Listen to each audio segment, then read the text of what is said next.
طرز استفاده بردن فونکسیاهای لیوسیم و براوسیم در اکسل.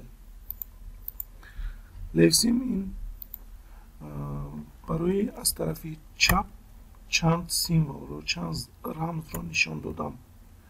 من اینجا برای مثال نوشتم بعضی رقم ها رو و در اینجا فرمولا رو می نویسیم برابر لیو سیم دکمه تاب رو زیر میکنیم با استرلکه چپ طرف چپ میگیم نقطه ویرگول میگذاریم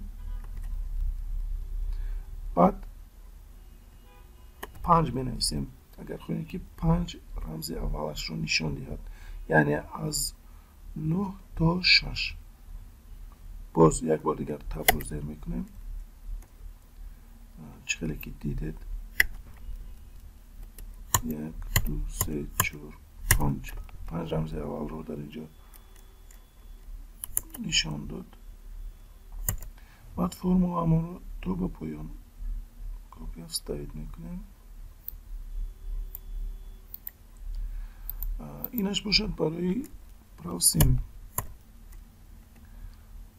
باز هم برابر یا اینکه پلوس می نویسیم براوسیم تاب حجره رو انتخاب میکنیم نقطه ویرگول 8 می نویسیم قوس رو میپوشیم انتر.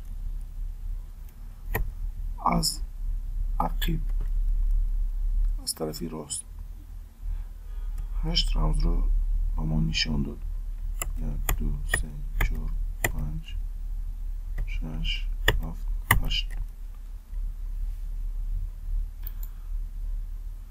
باز فرمولا رو تا به پایان کپی استایل میکنیم.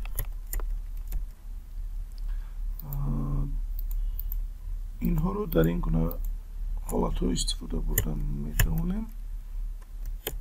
مثلا در اینجا هم تکست نوشته شده است و هم رقم تلفن و شما میخواهید که رقم تلفن را علاهیده نویسد. برای این ما فرمولای براوسیم رو استفاده میبریم. براوسیم برابر رقم تلفنی ما 13 رمز دارد.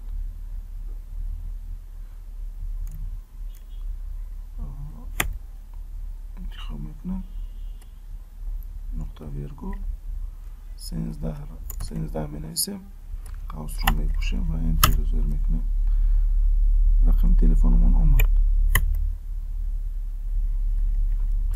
1 2 3 4 5 6 7 8 9 10 11 12 13